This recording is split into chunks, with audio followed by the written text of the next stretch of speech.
Supposedly हमारे India में central government है दिल्ली में, उसके नीचे हमारी स्टेट गवर्नमेंट्स हैं, उसके नीचे और प्रोविजनल गवर्नमेंट्स हैं, राइट. सो फेडरलिज्म एक ऐसा सिस्टम ऑफ गवर्नमेंट है where the power is divided between the central government and its constituent units. ठीक है, तो हमारी बुक में एक ऐसी चीज़ दी हुई है यूनिटरी और फेडरल के बीच का difference. Obviously this is obvious कि फेडरल का मीनिंग क्या हुआ कि पावर डिवाइडेड है, तो यूनिटरी का मीनिंग क्या होगा कि पावर इज नॉट डिवाइडेड. ठीक है, power lies in the hands of central government only. Central government किसी और को पावर लेने नहीं देती. Then that form of government जिसमें सेंट्रल गवर्नमेंट किसी और को पावर लेने नहीं देती, this is known as a unitary form of government. Federal form of government में obviously central government can not give orders to the state governments, right. अब central government कह रही है कि हाँ भाई तुम पावर शेयर कर लो, तो उसको ऑर्डर नहीं दे सकती. ऑब्वियसली ये बात है, ये ऑब्वियसली बात है ये कि जब वो खुद ही पावर दे रही है, या तो तुम पावर पूरी दे दो हमें, ठीक है, या तो तुम मुझे बिल्कुल भी पावर मत दो. पावर दे भी रहे हो, ऑर्डर भी दे रहे हो, ठीक है. तो फेडरल फॉर्म ऑफ गवर्नमेंट में क्या है कि central government they can not give order to the state governments, whereas in a unitary form of government central government can give order to the state government. हाँ भाई इस state में पानी नहीं आएगा, हाँ भाई इस स्टेट में पानी आएगा, हाँ भाई डैम बनाना है स्टेट में, etcetera etcetera etcetera, right. In the federal form of government, the state governments are not subordinate to the central government. Obviously, जब orders ही नहीं मान रहे उनके, subordinate कैसे होंगे, right? And here in the it's opposite. State governments are subordinate to the central government, right? जो federal form of government के example में हम इंडिया को लेते हैं, हालांकि ये बहुत खास बात है कि इंडिया के कॉन्स्टिट्यूशन में India is a federal country ऐसा कहीं भी नहीं लिखा हुआ है, फेडरेशन वर्ड कहीं नहीं लिखा हुआ. इसके बारे में मैंने एक और वीडियो में बताया, so you can check out the link in the description. And in unitary form of government it's Sri Lanka. Sri Lanka divide ही नहीं करती अपनी पावर्स. सेंट्रल गवर्नमेंट अपने गवर्नमेंट के पास ही रहनी चाहिए पावर, क्योंकि अगर वो डिवाइड कर देंगी पावर्स तो you know if you read the chapter 1 of civics you know that कि अगर वो अपनी पावर डिवाइड कर देगी तो जो तमिल स्पीकर्स हैं, the Indian Tamils and the indigenous Tamils and the national Tamils या फिर सिन्हालीज को की पावर्स कम हो जाएंगी, राइट. और उनको राइट्स मिल जाएंगे, ठीक है. लेकिन श्रीलंका ऐसा क्यों जाएगी? श्रीलंका को तो वॉर चाहिए, राइट, जो हो चुकी है उनकी civil war. Features of federalism. अब हमारी बुक में फीचर्स ऑफ फेडरलिज्म दिया हुआ है, कुछ 6 से 7 फीचर्स दिए हुए. तुम कहोगे भाई यूट्यूब की वीडियो क्यों बनाई है भाई, जब यूट्यूब पे वीडियो क्यों बनाई है जब पूरा लिखा ही हुआ है, ऐसे तुम बुक से ही पढ़ लें.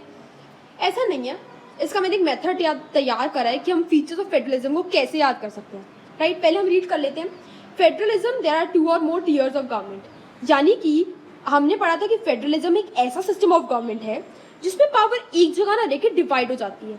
तो ऑब्वियसली फेडरलिज्म में पावर बहुत सारे लेवल्स के पास होंगे. देयर इज सेंट्रल लेवल पे है, फिर स्टेट लेवल पे है, फिर प्रोविजनल लेवल पे है. वही उसे डेफिनेशन को उठा के फर्स्ट पॉइंट में लिख दिया है कि देयर आर 2 मोर टियर्स और levels of government, right. Second, different tiers of government. This is govern the same citizen, sorry for the short form. The different tiers of government govern the same citizen. ये नहीं है कि central government है तो भाई दिल्ली में supposedly तो दिल्ली के पीपल को गवर्न करेगी. नहीं नहीं नहीं नहीं, वो तमिलनाडु के भी कर सकती है, महाराष्ट्र को भी कर सकती है, और महाराष्ट्र की स्टेट गवर्नमेंट में भी महाराष्ट्र पे कर सकती है. तो जो भी डिफरेंट टियर्स ऑफ गवर्नमेंट जैसे सेंट्रल गवर्नमेंट और महाराष्ट्र की गवर्नमेंट दोनों महाराष्ट्र को गवर्न कर रहे हैं, ठीक है. They govern the same citizens but each tier has its own jurisdiction in the form of legislation, taxation and administration. कि भाई ठीक है सेंट्रल गवर्नमेंट में अब टैक्सेशन के मामले में महाराष्ट्र के अपने वो हैं टैक्सेस और सेंट्रल गवर्नमेंट के अपने टैक्सेस हैं. उसे अगर स्टेट टैक्स लगाना है तो महाराष्ट्र की जो गवर्नमेंट है, स्टेट गवर्नमेंट, वो लगा सकती है, राइट. तो इसका मतलब ये हुआ कि जो डिफरेंट लेवल्स ऑफ गवर्नमेंट है, हाँ सेम सिटीजन को गवर्न कर रही है, महाराष्ट्र की सिटीजन को गवर्न कर रही है. I am taking an example, सारे स्टेट्स को गवर्न कर रही है, जो कोई पार्शियलिटी नहीं कर रही. Obviously different tiers of government they govern the citizens, same citizens, but each tier has its own jurisdiction. Jurisdiction मतलब अपने अपने फैसले हैं, अपने अपने गवर्नमेंट्स के. यहाँ भी सेंट्रल गवर्नमेंट है, मेरा फैसला है, पूरे कंट्री पे लागू होता है, तो महाराष्ट्र आर्ग्यू नहीं कर सकती. और अगर महाराष्ट्र आर्ग्यू करेगी तो हो सकता है कि फेडरल फॉर्म ऑफ गवर्नमेंट कई बार सेंट्रल फॉर्म ऑफ गवर्नमेंट का राज चलता है फेडरल फॉर्म ऑफ गवर्नमेंट में. हालांकि दोनों की पावर्स में ज़्यादा डिफरेंस नहीं है. State governments they are not subordinate to central government, but still it is there, ठीक है। Jurisdiction of the tiers are specified in the constitution. Second point से आप सोचेंगे हम, भाई डिफरेंट टीयर्स ऑफ गवर्नमेंट है, सेंट्रल गवर्नमेंट की अपनी जुरिस्डिक्शन है, महाराष्ट्र की गवर्नमेंट की अलग जुरिस्डिक्शन है, तो दोनों लेजिस्लेशन और टैक्सेशन पे लॉज बना सकते हैं, ठीक है। कन्फ्लिक्ट हो गया तो उसमें क्या होएगा, ठीक है। और उनकी जुरिस्डिक्शन, भाई उन्होंने इतने ज़्यादा टैक्स लगा दिए हैं, तो उनकी जो जुरिस्डिक्शन हैं, उनके जो फैसले हैं, जिन कंसेप्ट्स पे वो, जिन टॉपिक्स पे वो लॉज बना सकते हैं, वो मेंशन्ड है, ठीक है। तो jurisdiction of tiers are specified in the constitution, ताकि लड़ाई ना होने लग जाए कि भाई सेंट्रल गवर्नमेंट और स्टेट गवर्नमेंट नहीं लड़ी जा रही है, सिटीजन कहेंगे हमारा क्या होगा, राइट। तो jurisdiction of the every level of government that is specified in the constitution, so the existence and authority of each tier of government is constitutionally guaranteed. Guarantee मिली हुई है कि भाई सेंट्रल गवर्नमेंट कह रही है कि भाई क्या बोलते हैं, सेंट्रल गवर्नमेंट कह रही है कि व्हाट डू यू से दिस, कि मुझे टैक्स लगाना है, ठीक है। महाराष्ट्र कहेगी भाई नहीं, हमारे स्टेट पे तो बहुत सारे टैक्स लगे हुए हैं, हम नहीं लगाने दे सकते तुम्हें टैक्स, बाकी स्टेट से बड़ी उस पर लगा लो टैक्स, राइट। लेकिन टैक्सेशन की भी जिन टॉपिक से वो टैक्स लगा रहे हैं, वो टॉपिक्स भी, वो कंसेप्ट, वो जिन सब्जेक्ट से वो बना सकते हैं लॉज, वो मेंशन्ड है कॉन्स्टिट्यूशन में। ये नहीं कि सेंट्रल गवर्नमेंट कहेगी नहीं महाराष्ट्र तुम सुनो, तो मेरी बात सुनो, तुम अपनी स्टेट पे टैक्स नहीं लगा सकते, ठीक है। कहेगा कि मैंने कॉन्स्टिट्यूशन चेंज कर रहा हूँ, नहीं भैया ऐसे नहीं हो सकता, कॉन्स्टिट्यूशनली उसकी पावर्स गारंटीड है, उसको मिली हुई पावर्स कि भाई ऐसे नहीं हो सकता, right. Fourth point, the fundamental provisions of the constitution can not be unilaterally change by one level of government. अब मैंने बोला सेंट्रल गवर्नमेंट बोल रहा है कि मैं तो कॉन्स्टिट्यूशन ही चेंज कर रहा हूँ, कॉन्स्टिट्यूशन में गारंटीड है, लेकिन मैं तो कॉन्स्टिट्यूशन ही चेंज कर रहा हूँ, आप बोलो क्या करोगे, नहीं ऐसे नहीं हो सकता। कॉन्स्टिट्यूशन जो प्रोविजंस मेंशन्ड हैं, वो एक level of government unilaterally, uni मतलब कि वन, एक तरफा एक लेवल नहीं चेंज कर सकती अपने आप, ठीक है। Such changes require the consent of the both levels of government. अब महाराष्ट्र गवर्नमेंट आएगी, अब क्या करेगा भाई, तू चेंज नहीं कर सकता तू constitution. Fifth point, sources of revenue for each level of government are clearly specified to ensure its financial autonomy, ठीक है। जो सोर्सेज ऑफ रेवेन्यू है कि भाई सेंट्रल गवर्नमेंट कहेगी कि भाई इस साल हमारा जो इनकम हुई है हमारे इंडिया की वो कम है, इसलिए चाहे राजस्थान में चाहे केरला में बाढ़ क्यों ना जाए हम नहीं देंगे वैसे, नहीं ऐसा नहीं होगा। उनकी जो सोर्सेज ऑफ रेवेन्यू है कि उसे कितना साल कितना मिलेगा for its development, for its own development, मतलब स्टेट्स की पर्सनल डेवलपमेंट भी होती है, ठीक है। तो वो जो है source of revenue for each level of government they are clearly specified to ensure its financial autonomy, right. Financially भी जो कंट्रीज हैं, जो स्टेट्स हैं कंट्री की, वो गारंटीड है कि हाँ भाई तुम्हें फाइनेंशियली कोई दिक्कत नहीं आएगी, इतने पैसे तुम्हें मिलेंगे, ठीक है। अगर तुम्हें 5,000 मिल रहे हैं तो 5,000 मिलेंगे, उससे 1 रुपया कम नहीं होएगा। लेकिन अगर तुम ज़्यादा जाते तो तुम्हें रिक्वेस्ट करनी पड़ सकती है, right. Next, courts have the power to interpret the constitution and the powers of different levels of government, ठीक है। सेंट्रल गवर्नमेंट कह रही है कि भाई मेरे पास ज़्यादा पावर है, स्टेट गवर्नमेंट कह रही है नहीं मेरे पास ज़्यादा पावर है, तुम मेरे पे टैक्स नहीं लगा सकते, तो इस मामले में कोर्ट्स काम आएंगे, right. Courts they have the power to interpret the constitution also, कि भाई यूनिलेटरली हमने पढ़ा था कि वो चेंज नहीं कर सकता, तो कोर्ट्स के पास ये भी पावर है, और powers of different levels of government इसकी भी वो मॉडिफाई कर सकता है, may be. And if dispute arises in different levels of government in the exercise of their respective powers, ठीक है। अगर ऐसा कोई डिस्प्यूट आए तो कोर्ट्स उनकी मदद करेंगे। Now the method of learning this, method of learning the features of federalism, this is quite interesting. अब तुमने रीड करा है, तुम्हें एक ऑर्डर पता चला होगा कि ये जो पॉइंट्स है ना, कॉन्टिन्यूएशन में है। फर्स्ट लेवल में लेवल्स ऑफ गवर्नमेंट बताते हैं कि कितने लेवल्स हैं फेडरलिज्म, फेडरल कंट्री के। सेकेंड पॉइंट में तुम्हें ये बता दिया कि भाई लेवल्स हैं तो किसको गवर्न करते हैं, ठीक है, who the levels govern and the jurisdiction के बारे में बताना है। थर्ड पॉइंट में ज्यूरिसडिक्शन के बारे में बताना है कि भाई लड़ाई तो नहीं हो जाएगी, तो ज्यूरिसडिक्शन क्या कर दिया, थर्ड पॉइंट में स्पेसिफाई कर दिया, ठीक है। फोर्थ पॉइंट में स्पेसिफाई तो कर दिया ज्यूरिसडिक्शन, लेकिन अगर सेंट्रल गवर्नमेंट के पास कॉन्स्टिट्यूशन चेंज की पावर हुई तो नहीं भाई, तुमने ये भी स्पेसिफाई कर दिया फिर अगले पॉइंट में कि fundamental provisions of the constitution it can not be unilateral change, ठीक है। और अगर यूनिलेटरल चेंज में ऐसा कोई डिस्प्यूट आ गया तो फिफ्थ पॉइंट में हमने वही मेंशन कर दिया कि courts they have the power to interpret the constitution, right, and the powers of the different levels of government. Then we read about the different types of federations, ठीक है। There is this coming together federations and holding together federation.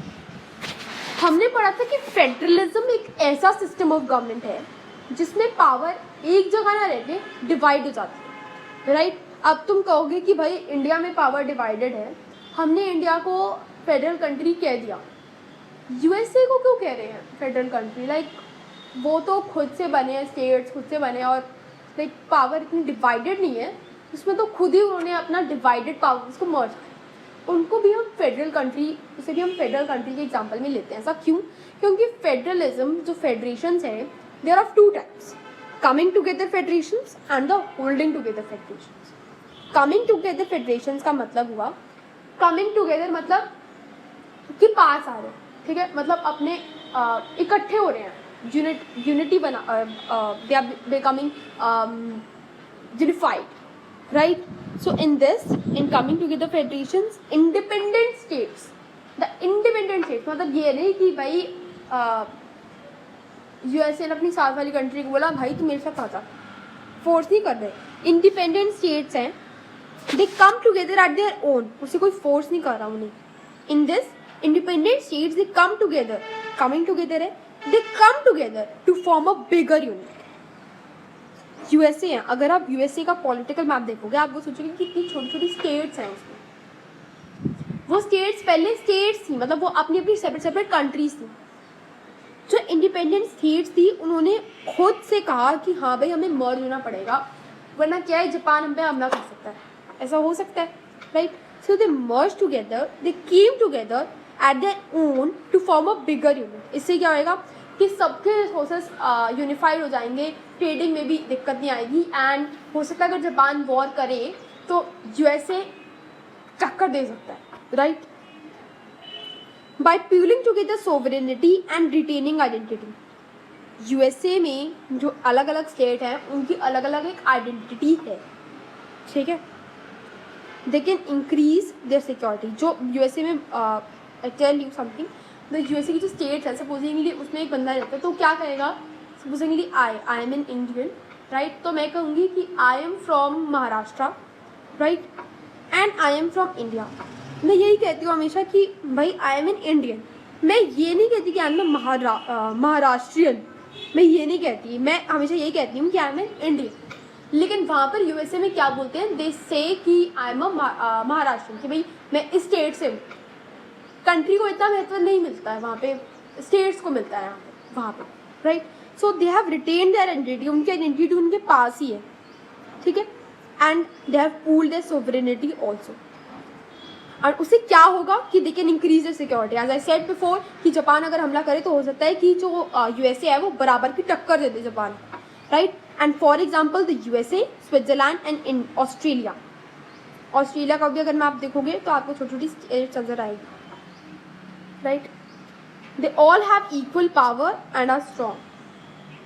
ये आपको differentiate करने में अगर आएगा तो ये पॉइंट काफ़ी इम्पॉर्टेंट है कि यूएसए में सारी स्टेट के पास इक्वल पावर है और वो इक्वली स्ट्रॉन्ग है, ठीक है। They have the equal power and equally strong. वरना आप अगर आप इंडिया में देखोगे तो जम्मू एंड कश्मीर को स्पेशल पावर्स मिली हुई है, राइट, जम्मू एंड कश्मीर को स्पेशल पावर्स मिली हुई है, ठीक है। एंड द यूनियन टेरिटरीज है like Chandigarh and many union territories, Lakshadweep, right, these union territories उन्हें कम पावर्स मिली हुई है। वो एक स्टेट कहलाने के लायक नहीं, because of their may be because of their size, right. The states नहीं कहला सकते उन्हें, तो हम उनको स्टेट गवर्नमेंट वाली पावर्स भी नहीं मिली हुई है, ठीक है। So, but in coming together federation, they all have equal power. Whereas in holding together federation, they do not have equal powers. लेकिन फिर भी हम फीचर्स ऑफ फेडरलिज्म में गिनते हैं कि फेडरलिज्म में the constituent units, the state governments, they are not subordinate to central government. This is true. In this a large country, अब मैंने इधर डायग्राम बनाया हुआ था एक, this diagram you should understand कि जो इंडिपेंडेंट स्टेट्स हैं, they are coming at their own to form this bigger unit. ठीक है, ये जो independent states है, they are coming together to form this bigger unit. Whereas in the what do you call this thing, holding together federation, a large country, it divides itself into different states. ठीक है, you can see the direction of arrows. And this a large country decides to divide its power between the constituent states and the national government. national government कहेगी भाई ठीक है, मुझे तब किसी को समझाना ही नहीं जा रहा, मैं अपनी पावर्स डिवाइड कर देता हूँ state government, right. State government कह रहे हैं मुझे संभालना नहीं जा रहा, मैं थोड़ी सी पावर्स डिवाइड कर देती हूँ, प्रोविंशियल गवर्नमेंट बना दी, राइट. 3 लेवल्स हैं हमारे इंडिया में. Central government tends to be more powerful. मैंने आपको बताया सेंट्रल गवर्नमेंट के पास कुछ ज़्यादा पावर होती है. कि अगर आप बाद में पढ़ोगे कि 3 लिस्ट के बारे में, union list, state list and concurrent list के बारे में, तुम पढ़ोगे कि in the concurrent list the union government, मेरा मतलब the central government and the state government, they both have the powers to make laws on the subjects. But in case of conflict जिसकी मर्जी चलती है, ऑब्वियसली सेंट्रल गवर्नमेंट की चलती है. Central government it tends to be more powerful. Different constituent units have unequal powers. Obviously जब उसके पास more power होगी तो अनइक्वल ही हो गई, right. And some are granted special powers. जैसे कि जम्मू एंड कश्मीर के पास अपना खुद का कॉन्स्टिट्यूशन है, उसको अपनी एक व्हाट डू यू से अपना एक कॉन्स्टिट्यूशन है, इसलिए बहुत सारे प्रोविजंस इंडियन कॉन्स्टिट्यूशन के जम्मू एंड कश्मीर के कॉन्स्टिट्यूशन पे नहीं अप्लाई होते, राइट. अगर मैं इंडियन कॉन्स्टिट्यूशन में लिखा हुआ है XYZ, तो XYZ वहाँ पे नहीं अप्लाई होता. XYZ अगर जम्मू एंड कश्मीर की स्टेट असेंबली पास कर दे तभी अप्लाई होगा, उधर अप्लाई होगा, राइट, इम्प्लीमेंट होगा वहाँ पे, right. For example India, Spain and Belgium, ठीक है, यहाँ पे अनइक्वल पावर्स होती है. They have unequal powers. Central government tends to be more powerful, right. And the country it divides itself. Country divides itself. The independent states do not come together. In fact, a country divides itself into numerous states, as you can see in this diagram.